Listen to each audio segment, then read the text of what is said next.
Et alors donc, je vais vous parler cet après-midi des caméras cachées dans les milieux de vie des aînés, et j'ai sous-titré ma présentation Enjeux et bonnes pratiques éthiques. Pourquoi je vous parle de ce sujet-là? C'est que en 2014, le ministre de la Santé, M. Barrette, et aussi la ministre de la Famille et des Aînés a demandé au comité d'éthique sur le vieillissement, qui est un comité du gouvernement, de faire un avis sur l'utilisation de la vidéosurveillance dans les résidences pour personnes âgées. Alors, comme le comité d'éthique sur le vieillissement, je suis membre de ce comité, et c'est moi qui ai présidé le groupe qui a fait la rédaction de l'avis qui a été publié le 3 septembre 2015. Donc, je vais vous parler en grande partie à partir de cet avis qui a été fait, mais aussi suite à l'avis, une collègue et moi, c'est Marie-Ève Boutillier, qui est responsable de la consultation en éthique au CIUS de Laval. Non, c'est un CIS, excusez-moi, je les avais élevés trop haut, donc il n'y a pas de U dans l'heure. Alors, on a décidé, parce qu'il y avait une offre d'articles en nouvelles pratiques en travail social, d'écrire un article pour voir maintenant, sur le plan plus technique, comment on pourrait fonctionner et comment. Donc, j'ai travaillé depuis une année beaucoup sur cette question-là, et c'est à partir de là que je vais vous faire cette présentation de cet après-midi. Mon plan, c'est le suivant. Je vais faire une courte introduction sur la vidéosurveillance et la caméra cachée, sur l'aspect plus technique, si vous voulez, une définition des termes. Après, je vais aborder avec vous, je vais essayer de répondre à la question pourquoi la caméra cachée devient un tel sujet d'intérêt, de nécessité ou d'inquiétude. Donc, essayez de répondre à cette question en termes descriptifs de ce qui se passe dans nos milieux. Dans un troisième temps, je vais vous présenter les arguments des gens qui sont favorables à l'utilisation des caméras cachées et des gens qui sont tout à fait opposés à leur utilisation. Et dans un autre temps, le quatrième, c'est comment on pourrait promouvoir une bonne pratique éthique des caméras cachées. Donc, vous allez peut-être me dire que je ne suis pas défavorable aux caméras cachées, puisque je dis comment on peut prévoir de bonnes pratiques éthiques. Donc, on va voir un peu comment on peut penser cette question-là. Et en conclusion, il n'y en a pas, ça sera nous qui la ferons ensemble. Donc, la vidéosurveillance dans les maisons d'hébergement. Donc, je me situe toujours dans les maisons d'hébergement où les résidents substituent, comme en parle le ministère. Donc, la question qui se pose beaucoup aujourd'hui, et on voit dans la littérature, si on fait un tour de la littérature sur la vidéosurveillance dans les maisons d'hébergement, elle est beaucoup analysée, cette question, et c'est est-ce qu'il est acceptable de recourir à la vidéosurveillance pour surveiller et protéger les personnes âgées hébergées? Là-dessus, il y a beaucoup de littérature. Maintenant, la question plus précise que nous allons aborder cet après-midi, c'est est-ce qu'il est acceptable d'installer une caméra cachée dans la chambre d'un résident que sa famille soupçonne d'être maltraité? Et ça, les médias sont beaucoup intéressés à cette question. Il y a eu beaucoup dans les médias, il y a eu beaucoup de cas qui ont été rapportés de familles qui ont mis une caméra cachée dans la chambre de leur père ou de leur mère. Et évidemment, les politiciens sont interpellés lorsque le Journal de Montréal ou sur sur Internet apparaissent ces interventions de familles qui disent « nous, on l'a mis », puis regardez comme ça a été payant, etc. Donc, les politiciens sont interpellés, au moins par le parti d'opposition, pour dire qu'est-ce que vous faites, etc. Donc, il y a beaucoup d'intérêt pour... c'est pas dans la littérature... Il y a peu de littérature savante sur la deuxième question, mais il y a beaucoup de trucs médiatiques sur la deuxième question. Donc, la caméra cachée, c'est quoi? La définition que j'y donne, c'est qu'une personne est filmée à son insu, d'une part. Et on voit que dans notre société, cette pratique-là se généralise. Hein? Il y a beaucoup d'endroits où il y a des caméras cachées, ou pas nécessairement dans les CHSLD, un peu partout. Hein? On est surveillé. Et dans l'espace public, elle est même appréciée. C'est-à-dire que si vous allez dans un centre d'hébergement, en dehors de la chambre, dont on ne parlera pas ici, il y a des caméras qui sont cachées et qui permettent une meilleure surveillance des personnes. Ça peut être dans la cafétéria, ça peut être dans le corridor, ça peut être près des escaliers, etc. Et là, personne ne se plaint, les familles, tout au contraire. On trouve ça peut-être intéressant qu'il y ait une caméra là qui va aider, protéger, qui va faire en sorte que la personne ne se sauve pas, etc. Donc, mais où devient le cas particulier qui va nous intéresser ici, c'est la chambre de l'aîné, donc de la personne résidente. Là, la caméra est utilisée dans un espace intime et non plus dans un espace public. Et pourquoi on va l'utiliser? C'est parce que la famille, la plupart du temps, suspecte qu'il y a maltraitance. Disons qu'une dame reçoit beaucoup de chocolat, et quand la famille vient de façon régulière, le chocolat est toujours disparu. Il n'y en a plus. Et là, la famille décide d'en mettre encore plus de chocolat. Et aussi de mettre une caméra.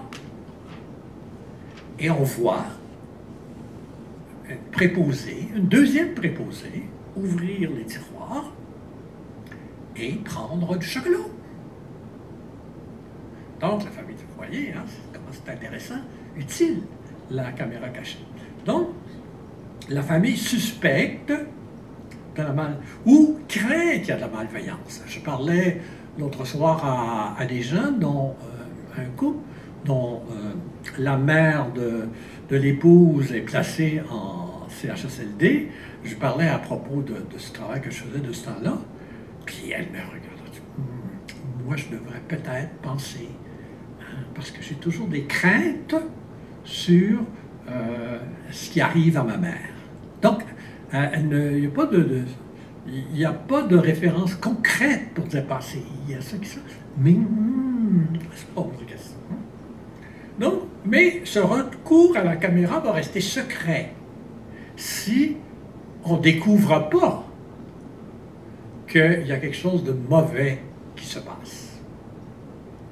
Et la pratique de la caméra cachée au sens du cas particulier que je décris ici est en constante augmentation en Amérique du Nord. C'est un problème majeur en Amérique du Nord. Donc voilà pour les définitions des termes et du contexte. Et ça, sur les pratiques, là, c'est le travail du Comité national d'éthique sur le vieillissement qui a bien montré qu'à partir de la recension des écrits, qu'il y a une augmentation considérable de cette pratique en Amérique du Nord. Si je précise encore, ici, je vous cite un texte de la procureure générale de l'État de l'Illinois aux États-Unis. C'est en 2014 que le texte a été... la procureure, donc, le texte était dans les journaux, une conférence qu'elle donnait, une conférence de presse. Elle dit « Je constate trop souvent que nos proches âgés en résidence ne sont pas toujours en sécurité et bien traités. » Donc, première partie de l'affirmation. C'est la procureure générale de l'État de l'Illinois. Et en 2014, elle dépose un projet de loi au Congrès de l'État de l'Illinois qui permet, au fond, aux familles d'installer des caméras cachées dans les nursing homes, qu'on appelle, c'est-à-dire correspondant à nos centres d'accueil, nos CHSLD, etc., mais à condition que ces familles prennent en charge l'installation des caméras et donc qu'elles les paient, parce que l'État ne veut pas payer, et aussi que la personne filmée y consente. Donc, ça, c'est la position de la procureure générale de l'État de l'Illinois. Donc, l'État y consent, mais ne veut pas trop s'embêler. Hein? C'est à vous autres. Ah, bon, c'est peut-être une patate chaude, puis en même temps, on ne peut pas éviter cette réalité-là. C'est ce qu'on tire de cette présentation. Au Québec, donc, je vous disais qu'en 2014, le gouvernement a demandé avis au Comité national d'éthique sur le vieillissement. Et la lettre disait « Préoccupations éthiques relatives à l'utilisation de caméras vidéo dans les milieux de vie des aînés. On voudrait votre avis sur ça. » L'avis a été rendu public le 3 septembre 2015. Je vous dirais, moi, j'ai présidé ce comité-là. Ça a été un débat. Ça a été très bien quand on a fait la recherche de littérature, quand on a analysé les arguments pour et contre, mais quand il a fallu en venir à des conclusions et à faire des recommandations dans le comité, c'était bloqué, on n'arrivait pas à faire consensus sur les propositions à faire, et jusqu'au dernier moment, il y a un membre qui voulait poser son veto, il ne voulait pas... donc, on a négocié. Donc, voilà, c'est pas nécessairement facile. Et le titre, maintenant, cet avis est publié, je vous donne l'adresse où on peut le trouver. Le titre, c'est « Aspect éthique de l'utilisation de caméras vidéo dans les milieux de vie des aînés », et ça se retrouve sur le site, de l'IVPSA, .ulaval.ca, c'est le site de l'Institut du vieillissement. Si vous regardez, je ne sais pas ce que ça veut dire au fond, mais je sais que c'est l'Institut du vieillissement. IVPSA, c'est à l'Université Laval, c'est à l'hôpital du Saint-Sacrement, .ulaval.ca. Vous regardez à droite, en haut, là, et vous allez voir un comité national d'éthique et vous allez trouver l'avis au complet. Et je trouve que, parmi les qualités que je trouve à cet avis qu'on a fait, il y a un très bon survol des écrits, des lois en Amérique du Nord. Il y a une très bonne information. On ne s'est pas centré sur le Québec, mais on a essayé d'avoir une perspective globale sur cette question-là. Et aussi, je trouve qu'il y a d'intéressantes propositions d'action. Est-ce qu'elles seront mises en place? Ça, c'est une autre question. Donc, pourquoi la caméra cachée? Maintenant, la source, quand on fait la revue littérature, quand on discute avec les gens, et quand on regarde les médias, la source est toujours la même. C'est la maltraitance des aînés en perte d'autonomie. C'est toujours la crainte qui est là. Tous les personnes âgées en perte d'autonomie ne sont pas nécessairement maltraitées dans les centres, dans les résidences. Mais partout, on voit qu'il y a une inquiétude à propos de la qualité des soins et à propos de la qualité de vie de ces personnes. Et ça, la littérature le montre bien au Québec, au Canada, aux États-Unis, en Europe. Et si vous allez dans la vie, vous allez trouver toute la revue de littérature dans ces pays-là. En Amérique, la solution qu'on a privilégiée en général, c'est une solution juridique. Aux États-Unis, par exemple, il y a 12 États qui ont légiféré pour donner droit à la caméra, donner droit aux familles de mettre une caméra cachée. Et la loi la plus forte, la plus claire, c'est le Texas, qui l'a mis et qui sert souvent de référence. Dans le ROC, hein, c'est le Rest of Canada, on débat. L'Ontario, vous allez voir aussi, il y a des références. L'Alberta aussi. Mais là, on se dit, est-ce que c'est légal, pas légal? On n'est pas du tout comme aux États-Unis, mais on se questionne plutôt. Qu'est-ce que la loi permet, ne permet pas? En Europe, même devant la maltraitance, on dit non, on ne va pas vers la caméra cachée. Et vous allez voir dans la vie, si vous le lisez, que quand même en France, on a développé beaucoup d'actions, non pas pour des caméras cachées, mais pour de la vidéosurveillance, claire, nette, et non pas cachée. Et le Québec, on pourrait dire qu'on ne savait pas trop, puisqu'on a demandé un avis. Et là, quand on voit, c'est pas très clair ce que serait non plus la loi à ce propos-là, et tout le monde donne des jugements, etc. Bon. Mais on voit la source de la caméra, c'est la maltraitance des aînés. Les arguments favorables, le premier argument, c'est qu'on veut protéger le résident. Et ici, je traduis un texte américain, c'est la solution idéale au spectre de l'abus. La meilleure façon de protéger contre l'abus, c'est la caméra. Et parce que c'est une technique, preuve à l'appui. On voit ce qui se passe. Donc, on peut accuser quelqu'un, ne pas l'accuser du tout. Deuxième argument favorable, ça protège le personnel de fausses accusations. La personne, la mère est tombée, elle s'est fait des hématomes. Là, on dit c'est parce qu'elle a été frappée par la préposée. Une caméra cachée, on trouve qu'elle tombe souvent, la famille trouve.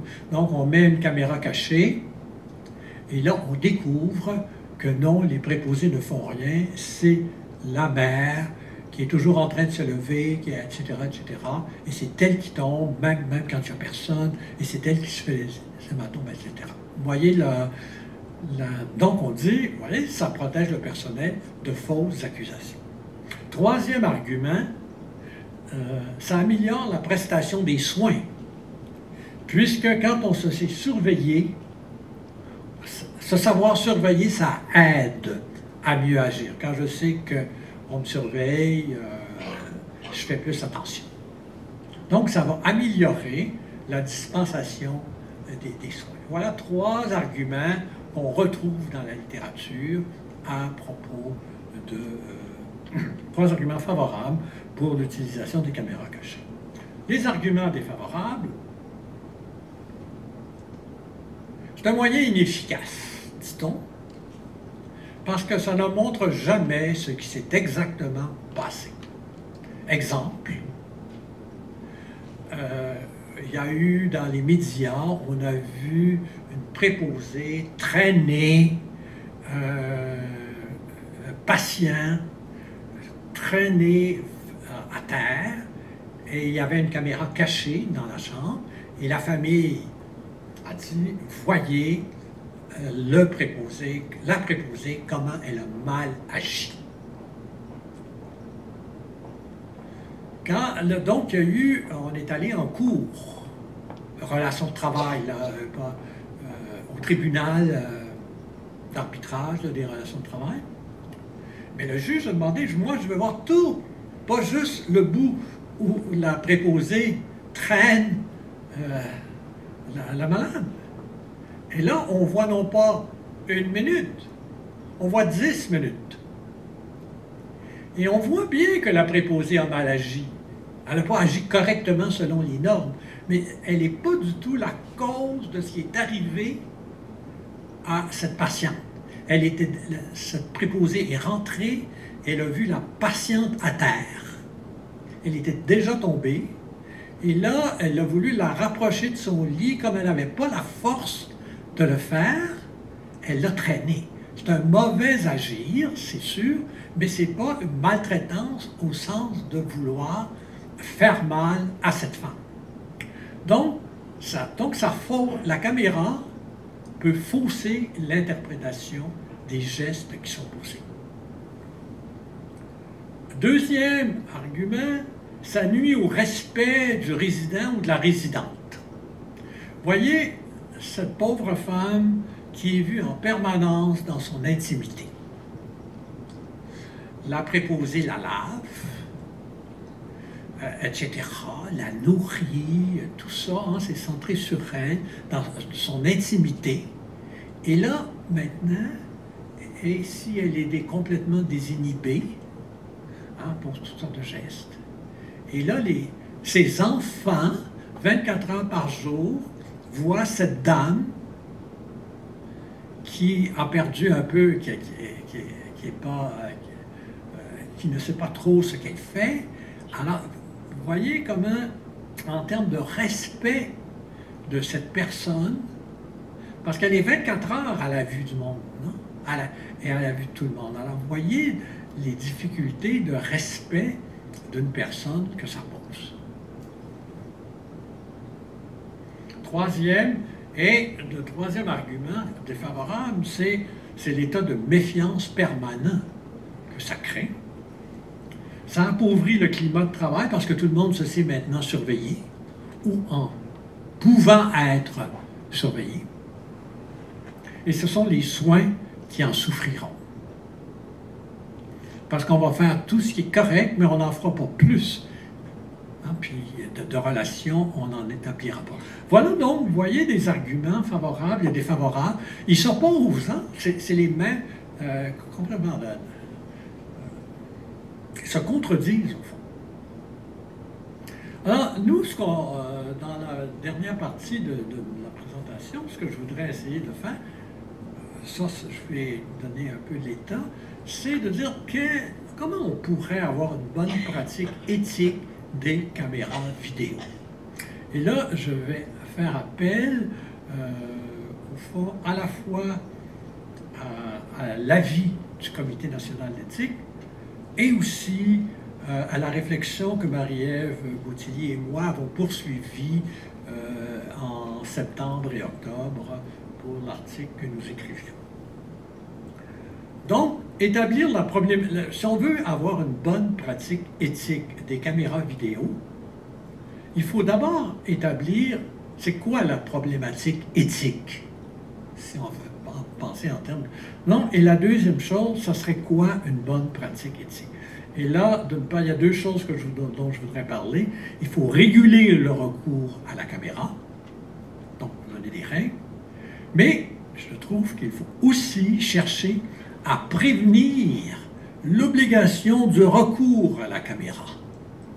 Donc, il faut faire un travail préventif comme un travail de régulation.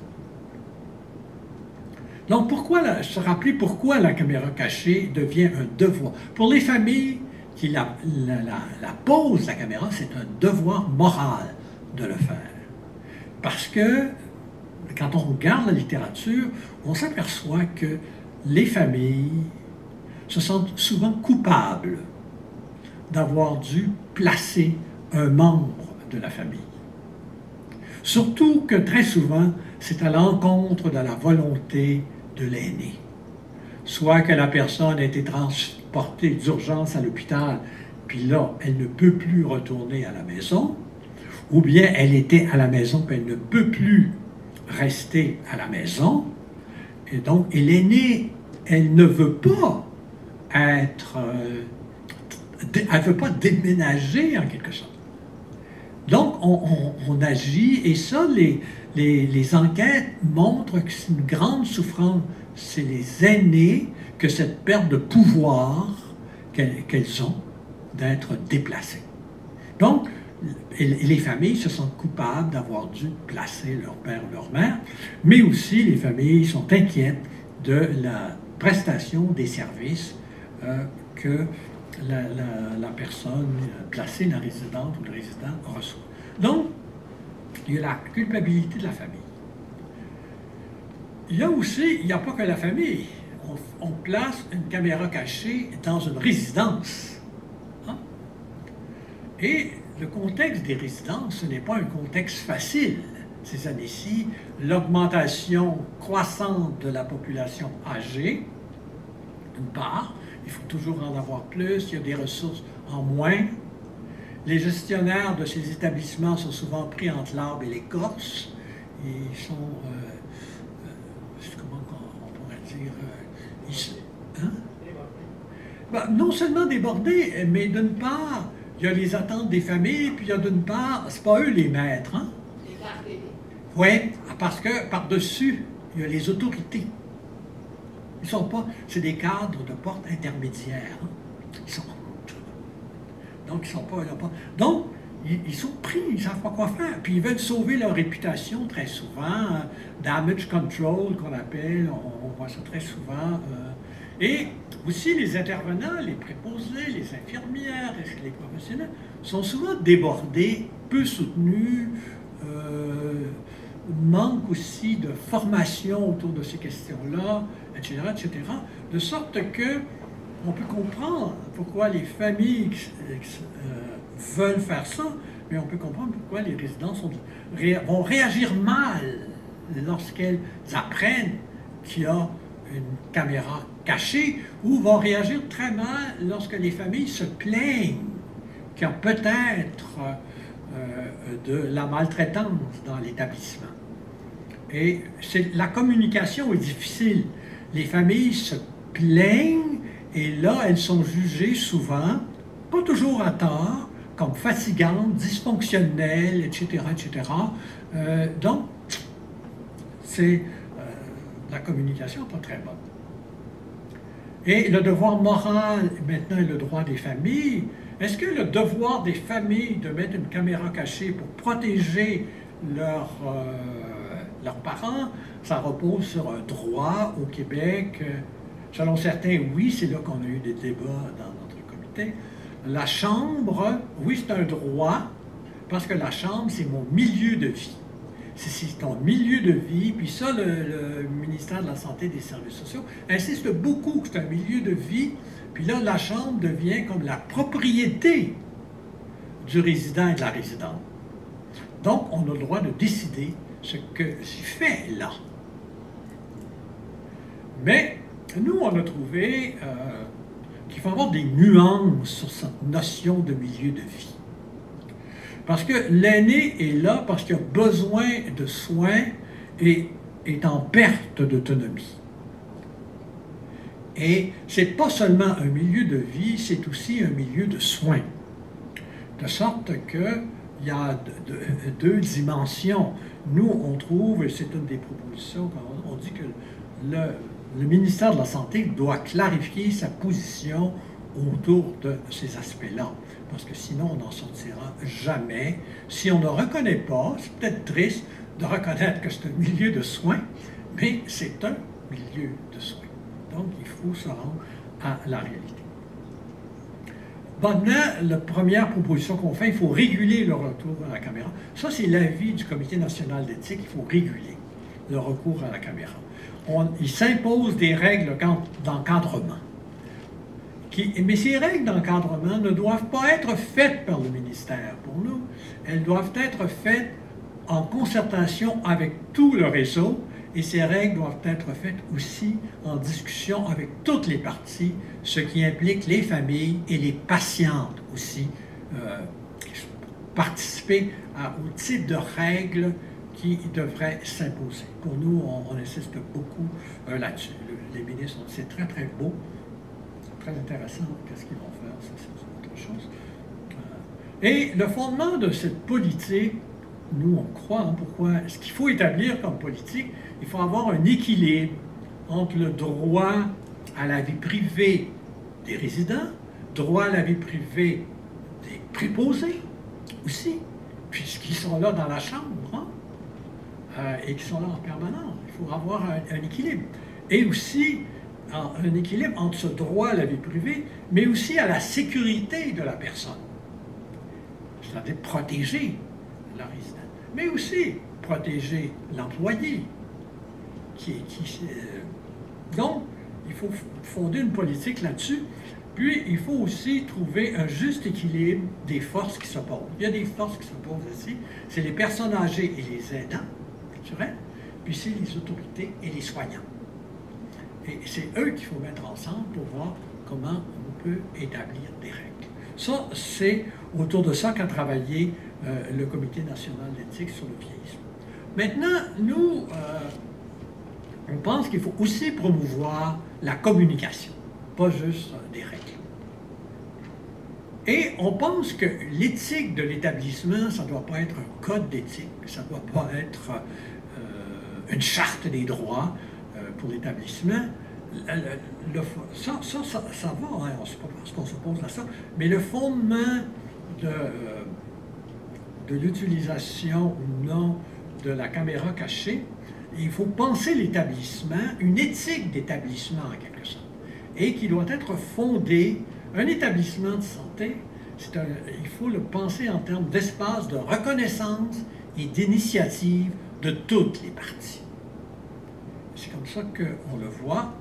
Et il faut penser que l'expérience du placement, quand on est placé, c'est que ça signifie qu'on perd la maîtrise de soi, puis ça c'est pour la résidente, le résident, et pour la famille, c'est l'échec du soutien. On n'a pas été capable de rester jusqu'au bout. Alors, une organisation qui reçoit des gens qui sont en perte de maîtrise et en échec de soutien, l'organisation doit se faire accueillante à cette souffrance en vue de préserver l'humanité du résident de la résidence à ce moment-là. Et pour ça, il faut un travail d'éthique organisationnelle. Il faut que l'organisation pense que son travail, c'est de venir en aide à une personne qui est en perte pour que cette personne ressente malgré tout que la vie est peut-être puisse encore être bonne. Et malgré toutes les pertes. Peut-être idéaliste, mais s'il n'y a pas de visée idéaliste, il n'y a pas d'éthique, je crois. Il y a de la morale, oui, mais il n'y a pas d'éthique au sens où on l'entend. Donc, nous, on va proposer 2 pistes d'action, je termine là-dessus. On pense que les travailleurs sociaux devraient être beaucoup plus mis à contribution, puisque ce sont les travailleurs sociaux qui sont au départ du déménagement. C'est eux qui vont discuter, soit à l'hôpital, soit à la maison. C'est eux qui vont faire la relation entre la famille, et ce sont les travailleurs sociaux qui, qui au fond, vont connaître la famille avec ses hauts et ses bas, ses deuils, ses pertes, ses culpabilités, aussi ses espoirs et tout. Et donc, le travailleur social, c'est le lien, le travail social, c'est le lien entre la famille et le système, pour nous. Et dans ce sens-là, le travailleur social, c'est le premier témoin du vécu souffrant de la famille. Et il devient responsable du dialogue à promouvoir entre l'organisation et entre la famille et le malade. Et il faut discuter justement de cette situation de la famille avec le CHSLD pour un plan d'action. Puis au temps du déménagement, on pense qu'il y a un rôle aussi. Il doit faire le suivi du deuil. Je vais maintenant très vite. Là. Puis là, au moment donné, lorsque on est vraiment déménagé, et les équipes ressentent qu'il va y avoir des difficultés, des critiques avec cette famille, il faut rapidement impliquer un travailleur ou une travailleuse sociale pour reprendre le lien et la collaboration et le dialogue avec la famille et le soignant. Donc, c'est là-dessus qu'on a travaillé. Et l'autre, c'est la consultation éthique. Et on a pris un cas réel, c'est qu'une caméra cachée est débusquée. Qu'est-ce qu'on fait lorsque la caméra cachée est débusquée? Est-ce qu'on fait une crise? Vous n'avez pas le droit, vous n'avez plus le droit de venir? Ce qui arrive assez souvent, les administrateurs sont choqués de cette fait prendre. Alors nous, on pense qu'il faut plutôt développer en éthique ce que j'appelle une approche d'esprit médiateur pour essayer de dénouer l'impasse. Il faut écouter les motivations de la famille et ça c'est à l'intérieur d'un comité d'éthique ou d'une consultation, écouter la réaction des soignants aussi, qu'est-ce qu'il a à dire, et finalement explorer avec les parties les solutions possibles et les moyens appropriés pour repartir, et non pas faire une crise. Donc, et ça peut être la poursuite du dialogue avec une personne de confiance pour essayer de ramasser. Donc, voilà, la conclusion, c'est une caméra cachée s'impose parfois. Et je dis, la caméra cachée qui s'impose, c'est qu'elle rappelle un établissement à ses manques, à ses faiblesses. Et un établissement a besoin des fois de se faire rappeler qu'il a des faiblesses. Mais la caméra cachée adresse aussi une invitation à l'établissement. C'est de dire comment nous, comme établissement, on va faciliter la construction d'un espace de reconnaissance de l'autre et d'initiative, l'autre droit à la parole. Et aussi, je crois que ça appelle un établissement à favoriser une conscience de communauté pour toutes les personnes qui sont engagées. Parce que si les personnes qui sont engagées ne se sentent pas partie d'une communauté de soins, elles ne chercheront jamais à établir une qualité de communication, de dialogue. Voilà.